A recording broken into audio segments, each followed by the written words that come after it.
Hello everybody, कैसे हैं आप सब। सिंप्लीफाई लॉ में आप सभी का स्वागत है। आज के इस सेशन में हम स्टडी करने जा रहे हैं एक नया टॉपिक जिसका नाम है अडॉप्शन अंडर हिंदू लॉ। इस सेशन की शुरुआत करने से पहले आप सभी से रिक्वेस्ट है कि अगर आप इस चैनल पे नए हैं ना तो प्लीज़ इस चैनल को सब्सक्राइब कर दीजिएगा, बेल आइकन प्रेस करना ना भूलें ताकि मेरे वीडियोस की नोटिफिकेशन सबसे पहले आप तक पहुंच सके।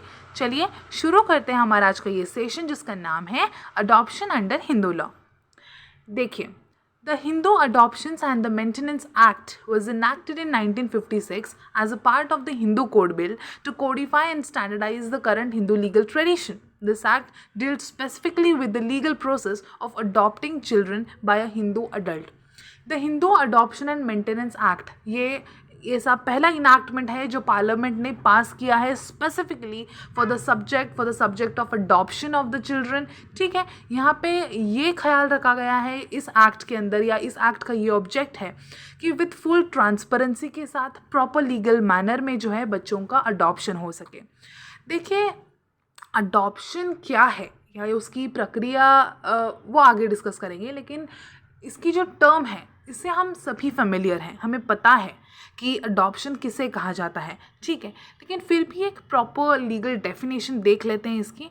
Adoption means the process through which the adopted child is permanently separated from his biological parents and becomes the lawful child of the adoptive parents। यानी एक ऐसी प्रोसेस है, एक्सक्यूज़ मी, जिसके अंदर अडॉप्टेड चाइल्ड जो है उसे परमानेंटली जो अपने बायोलॉजिकल उसके पेरेंट्स हैं उनसे अलग कर दिया जाता है और उसे लॉफुल चाइल्ड बना दिया जाता है ऑफ द अडॉप्टिव पेरेंट्स, उन पेरेंट्स का जिन्होंने उसे अडॉप्ट किया है। ठीक है, और उन अडॉप्टिव पेरेंट्स को वो सारे राइट्स मिलेंगे, वो सारे प्रिविलेजेस मिलेंगे जो एक जो भी बायोलॉजिकल पेरेंट्स हैं उनके पास होते हैं, लेकिन साथ ही में रिस्पॉन्सिबिलिटीज़ भी उनके साथ जोड़ी जाएंगी, अटैच की जाएंगी, और उन रिस्पॉन्सिबिलिटीज़ को उन अडॉप्टिव पेरेंट्स को उसी तरह से निभाना है जैसे वो उसके नेचुरल पेरेंट्स हों। ठीक है, जैसे वो उसके बायोलॉजिकल पेरेंट्स हो, और बायोलॉजिकल चाइल्ड की जो भी राइट्स होते हैं या उनका जो कुछ भी है उसी तरह से यहाँ पे ट्रीटमेंट जो है इस अडॉप्टेड चाइल्ड को भी मिलनी ज़रूरी है। तो यहाँ पे वही कहा गया है कि with all the rights and privileges and responsibilities that are attached to a biological child के रिलेटेड उस रिगार्ड में जो भी राइट्स, जो भी प्रिविलेजेस, जो भी रिस्पॉन्सिबिलिटीज़ आती हैं वो सभी यहाँ पे जो है अडॉप्टेड चाइल्ड को ट्रांसफ़र कर दी जाएंगी। राइट, देखिए, adoption as per Hindu adoption and maintenance act 1956, यहाँ पे देखिए क्या कहा गया है। ये एक ऐसा पहला इनैक्टमेंट है, एक ऐसा पहला एक्ट है जो कि स्पेसिफिकली अडॉप्शन के सब्जेक्ट पे बनाया गया है, पास किया गया है by the parliament. This act has no operation beyond the territories of India. ठीक है, ये इंडिया में अप्लीकेबल है, इंडिया में रहने वाले हिंदूज़ के ऊपर अप्लीकेबल है। This act applies to any person who is a Hindu. ठीक है, देखिए सेक्शन 6 में इसके कुछ रिक्विजाइट्स बताए गए हैं, कुछ कंडीशंस बताई गई हैं अडॉप्शन के लिए कि क्या ज़रूरी है, किन चीज़ों का ध्यान रखना या ख्याल में रखना, क्या कंसीडर करना हमें ज़रूरी है। देखिए, the person who is adopting must have the capacity and the right to adopt. यानी जो व्यक्ति अडॉप्ट कर रहा है उसका केपेबल होना ज़रूरी है, उसका प्रॉपरली केपेबल होना ज़रूरी है वो राइट टू अडॉप्ट मिलने के लिए। अब उसके एलिजिबिलिटी कंडीशंस क्या हैं वो आगे हम स्टडी करने वाले हैं। सेकेंड, देखिए, the person who is giving the child in adoption must have the capacity to give. यानी जो बच्चा दे रहा है अडॉप्शन के लिए उसका भी जो है उसकी भी कैपेसिटी होनी चाहिए to give it. The person who is being adopted must be eligible to be adopted. यानी जिस पर्सन को, जिस चाइल्ड को हम अडॉप्ट कर रहे हैं वो भी एलिजिबल होना चाहिए अडॉप्ट होने के लिए। The adoption must satisfy all the rules given in this act. और इस एक्ट के अंदर जो भी रूल्स दिए गए हैं, जो भी प्रोविजंस दिए गए हैं उनका कंप्लायंस करना, उसके कन्फर्मिटी में होना यहाँ पे बहुत ज़्यादा ज़रूरी है। आगे देखिए, section 7, capacity of a Hindu male to adopt a child. यानी कि देखिए, एक हिंदू मेल अगर अडॉप्ट करना चाहे अगर किसी बच्चे को तो उसकी क्या कैपेसिटी होनी ज़रूरी है, उसकी क्या एलिजिबिलिटी होनी ज़रूरी है। देखिए, अ male Hindu who is willing to adopt a child must fulfill the following condition. He must be a major, उसका major होना ज़रूरी है. He must be of a sound mind, that is he must not have any mental illness. ठीक है, उसका sound mind का होना ज़रूरी है. And the consent of the wife is necessary for the valid adoption.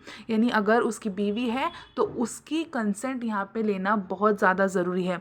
Adoption बिना wife के consent के माना नहीं जाएगा, वैलिड नहीं माना जाएगा, उसे वॉइड माना जाएगा. तो यहाँ पे अगर हिंदू मेल जो है वो अडॉप्ट कर रहा है किसी बच्चे को तो यहाँ पे उसका मेजर होना, साउंड माइंड का होना और वाइफ की कंसेंट होना ये बहुत ज़्यादा ज़रूरी है.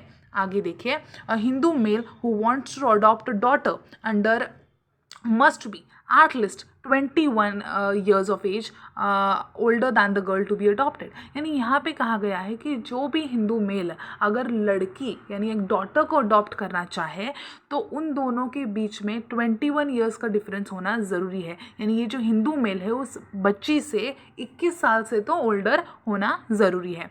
इन कृष्णा चंद्र साहू वर्सेस प्रदीप दास, इस केस में ओडिशा हाई कोर्ट ने ये हेल्ड किया that the consent of the wife would be mandatory for a valid adoption. कि वैलिड अडॉप्शन मानने के लिए उसे वो अडॉप्शन जो है ये लीगली वैलिड है ऐसा करार देने के लिए यहाँ पे वाइफ की कंसेंट ज़रूरी है. ये इस केस में कहा गया. ठीक है, आगे देखिए, सेक्शन 8 में कहा गया है कि capacity of Hindu female to adopt a child. अगर हिंदू फीमेल अडॉप्ट करना चाहे चाइल्ड तो उसकी एलिजिबिलिटी कंडीशंस क्या हैं. देखिए, under this act it also lays down the following conditions for female wishing to adopt a child. She must be of a legal age. ठीक है, she must be of a sound mind, यानी she must be of a legal age मतलब वो major होनी ज़रूरी है, sound mind की होनी ज़रूरी है. She must B unmarried. ठीक है, अनमैरिड होगी चलेगा. और इफ़ शी इज़ मैरिड, और अगर वो मैरिड है तो the husband must give his full consent to adopt a child. तो अगर वो मैरिड है तो यहाँ पे उसे हस्बैंड की जो है कंसेंट, फुल कंसेंट लेनी ज़रूरी है. आगे देखिए, if the husband is of unsound mind or he has renounced the Hindu faith and the world or has dissolved the marriage, no consent is required in such case. यानी ये जो following conditions है, अगर वो unsound का mind है या वो हिंदू रिलीजन से रिनाउंस हो चुका है, वर्ल्ड से रिनाउंस कर चुका है या फिर अपनी मैरिज को ही डिज़ोल्व कर चुका है, तो यहाँ पे किसी भी तरह का कंसेंट लेना ज़रूरी नहीं है. If a Hindu female who desires to adopt a boy, अब जैसे हमने मेल के केस में देखा उसी तरह यहाँ पे अगर हिंदू फीमेल अगर एक बॉय को अडॉप्ट करना चाहे तो यहाँ पर she must be at least 21 years older than the child she wishes to adopt. Same जैसे हिंदू मेल में देखा उसी तरह से यहाँ पे भी है कि वो जो लड़का मतलब जिस बच्चे को वो अडॉप्ट करना चाहती है उससे वो उसकी उम्र जो है 21 साल से बड़ी होनी ज़रूरी है. ठीक है, आगे देखिए, section 9, who can give up a child for adoption, यानी कौन बच्चा जो है अडॉप्शन के लिए दे सकता है. Section 9 of the Act tells us about a person's capability to give his or her child for adoption to another person or a married couple. देखिए, the capacity has been divided into 3 parties having right. अब ये इन तीनों parties को जो है अधिकार है कि वो बच्चा जो है अडॉप्शन के लिए दे सकते हैं. राइट, तो यहाँ सबसे पहले है right of the father. If the father is alive he has the right to give in adoption but such right will not be exercised without the consent of the mother unless the mother has completely and finally renounce the world. देखिए, यहाँ पे basically ये कहना चाह रहे हैं कि अगर फादर जिंदा है तो डेफिनेटली वो अडॉप्शन के लिए अपना बच्चा जो है वो दे सकता है, लेकिन ये जो काम है बिना वाइफ की कंसेंट के नहीं हो सकता. कंसेंट लेनी ज़रूरी है unless mother has completely and finally renounce the world. एक तो वो अगर उसने रिनाउंस कर चुकी है वो वर्ल्ड, ठीक है, उसका अब सांसारिक जीवन से कोई लेना देना है नहीं, और has cease to be a Hindu, और या फिर वो हिंदू नहीं रही, अब वो कन्वर्जन किया है उसने ऐसा कुछ, और has been declared by the court of competent jurisdiction to be of unsound mind, या फिर वो अनसाउंड माइंड की है, तो यहाँ पे बिना कंसेंट के भी फादर जो है अपने बच्चे को अडॉप्शन के लिए दे सकता है. नाउ राइट्स ऑफ मदर देखिए, मदर जो है वो भी अपना चाइल्ड जो है अडॉप्शन के लिए दे सकती है if the father is dead or has completely and finally renounced the world or has ceased to be a Hindu or has been declared by a court of a competent jurisdiction to be of unsound mind. लेकिन यहाँ पे कहा गया है कि mother बच्चे को adoption के लिए दे सकती है अगर उसका फादर डेड है बच्चे का, या फिर उस फादर ने कम्प्लीटली एंड फाइनली वर्ल्ड को रिनाउंस कर दिया है, या फिर वो अब हिंदू नहीं रहा है, या फिर वो अनसाउंड माइंड का डिक्लेयर हो चुका है, तो ही यहाँ पे जो है एक माँ अपने बच्चे को अडॉप्शन के लिए दे सकती है. Now, guardian. If both the parents of the child are dead or the parentage of the child is unknown, or if the child was abandoned, then the guardian of the child may give them up for adoption with the prior permission of the court, provided that the court is satisfied that such an adoption is for the child's welfare. यानी कि अगर उस बच्चे के माँ बाप दोनों, माँ और बाप, एक तो डेड हो चुके हैं, या फिर वो जो बच्चा है उसके माँ बाप कौन है इसका ही पता नहीं है, ठीक है, या फिर बच्चे को ऐसे ही छोड़ दिया है, ये गार्डियन संभाल रहा है उस बच्चे को, तो यहाँ पे गार्डियन के पास ये राइट है कि वो जो है कोर्ट की प्रायर परमिशन लेके उस बच्चे को अडॉप्शन के लिए दे सकता है. लेकिन यहाँ पे कोर्ट का सेटिस्फाई होना ज़रूरी है कि ये जो अडॉप्शन गार्डियन करने जा रहा है ये बच्चे के वेलफेयर के लिए है. हो सकता है कि गार्डियन खुद फाइनेंशियली इनकेपेबल हो उस बच्चे को संभालने के लिए, और यहाँ पे उस बच्चे के आगे फ्यूचर के लिए, भविष्य के लिए ही वो गार्डियन जो है अडॉप्शन के लिए देना चाह रहा है. तो यहाँ पे इस तरह का जो है सेटिस्फैक्शन कोर्ट को मिलना ज़रूरी है, तभी यहाँ पे कोर्ट जो है गार्डियन को अलाउ करेगा to give the child for a adoption. ठीक है, आगे देखें. Shrimati Prafulla Bala Mukherjee versus Satish Chandra Mukherjee and others. इस केस में देखिए ये हेल्ड किया गया that in this case that for a valid adoption not only the person adopting should be capable of lawfully taking an adoption, ठीक है, but the person giving must be capable of lawfully giving an adoption and the person adopted must be capable of being lawfully taken in adoption. यानी यहाँ पे तीनों essential conditions बोले गए हैं जो हमने पहले देखा है कि यहाँ पे valid adoption तभी माना जाएगा जब बच्चा ले रहा है adoption के लिए वो भी कैपेबल हो, जो दे रहा है वो भी कैपेबल हो, और जिसे आप अडॉप्ट कर रहे हो वो भी बच्चा अडॉप्शन को लेने के लिए कैपेबल होना चाहिए. इट इज़ नेसेसरी कि ये जो तीनों कंडीशंस हैं ये सेटिस्फाई ज़रूरी है. ये सफिशिएंट नहीं होगा कि कोई एक कंडीशन सेटिस्फाई है, जैसे कि जो ले रहा है वो तो कैपेबल है लेकिन जो दे रहा है he doesn't have this right to give a child for adoption. तो ये ऐसे नहीं चलेगा, ठीक है. ये तीनों कंडीशंस का प्रॉपरली फुलफिल होना ज़रूरी है, राइट. देखें section 10, who is capable of being adopted. अब हम किसे ले सकते हैं अडॉप्शन के लिए. देखिए वो चाइल्ड का हिंदू होना ज़रूरी है. The child must not have already been adopted, उसका पहले ही उसे किसी ने अडॉप्ट नहीं किया होना चाहिए.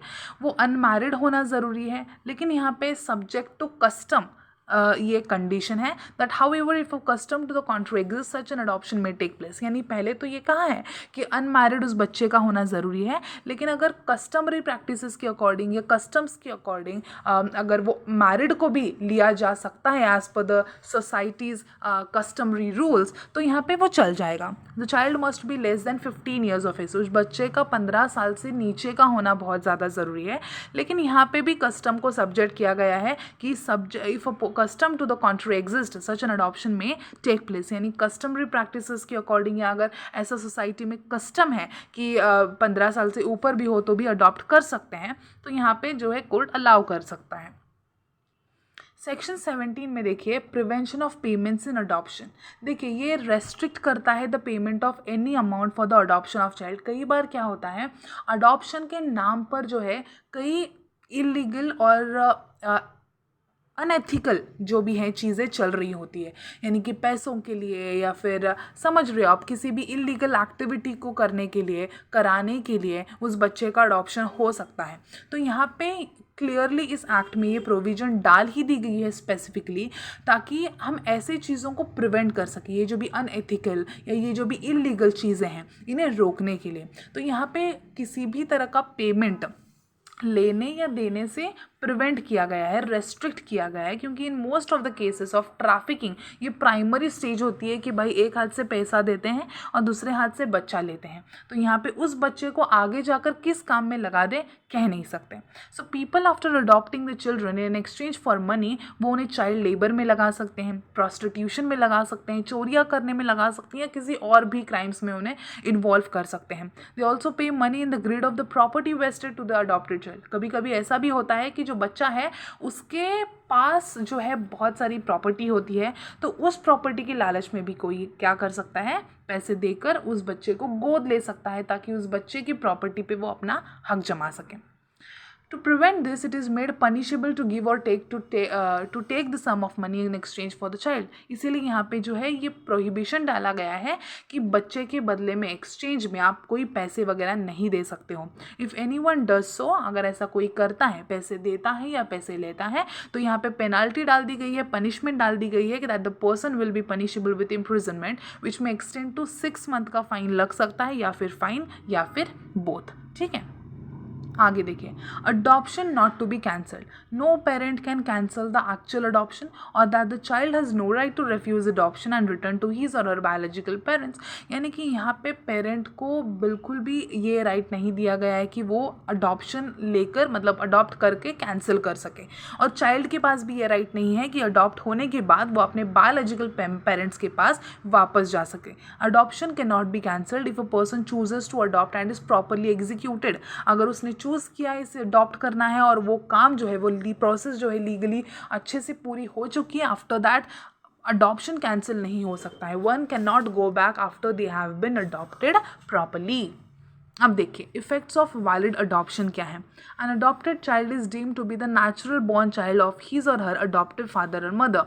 यानी जो भी पेरेंट्स उसे अडॉप्ट करते हैं, उन पेरेंट्स का वो अडॉप्टेड बच्चा नेचुरल बच्चा है, ऐसा माना जाएगा, ऐसा डीम्ड किया जाएगा दैट वो अडॉप्टेड चाइल्ड जो है नेचुरल बॉर्न चाइल्ड है of the adopted parents, adoptive parents. ठीक है, all the ties of the adopted child with the original family stand extinguished from the date of adoption.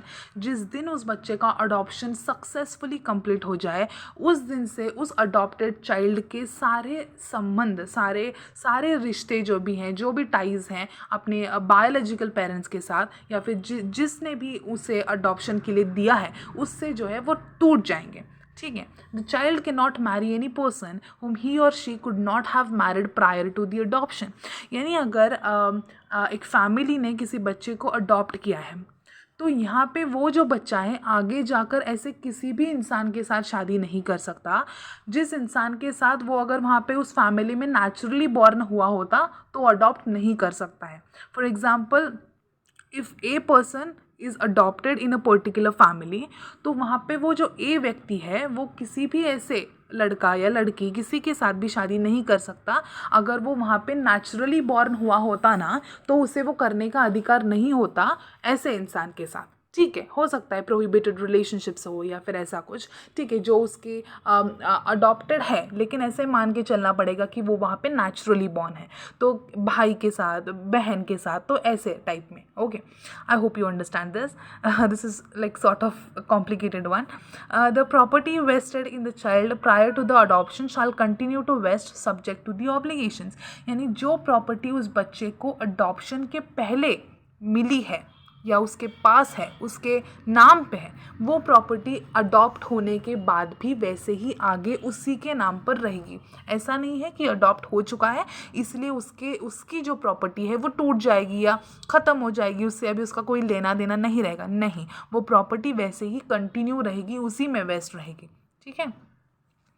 The adopted child shall not divest any person in the adoptive family of any estate which is vested in him or her before the adoption. यानी जो भी उसकी property है before the adoption वाली, वो adoptive family में किसी को भी डाइवेस्ट नहीं करेगा वो प्रॉपर्टी. ठीक है, तो यहाँ पे बेसिकली यही कहा गया है कि अडॉप्शन ऑफ अ चाइल्ड जो है does not affect the rights and the members of the adoptive family.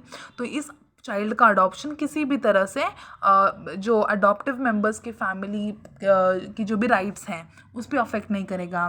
जो भी उसके प्रॉपर्टी रिलेटेड राइट्स हैं उस पर अफेक्ट नहीं करेगा. जो भी उसके राइट्स हैं वो वैसे ही कंटिन्यू रहेंगे. ठीक है, तो ये था अपना adoption related topic under the Hindu law. I hope आपको अच्छे से समझ आया हो. काफ़ी आसान से लैंग्वेज यूज़ करके आपको एक्सप्लेन करने की कोशिश की है. अगर आपको फिर भी किसी भी तरह का डाउट है तो आप डेफिनेटली कमेंट सेक्शन में पूछ सकते हो. मैं ज़रूर उन्हें रिप्लाई करने की कोशिश करूँगी. और अगर आपको ये वीडियो अच्छा लगा हो तो प्लीज़ लाइक कीजिए, शेयर कीजिए अपने फ्रेंड्स के साथ. सब्सक्राइब करना ना भूलें इस चैनल को. बेल आइकन भी प्रेस कर दीजिएगा ताकि मेरे वीडियोज़ की नोटिफिकेशन सबसे पहले आप तक पहुँच सकें. Stay tuned with simplify law. Thank you so much.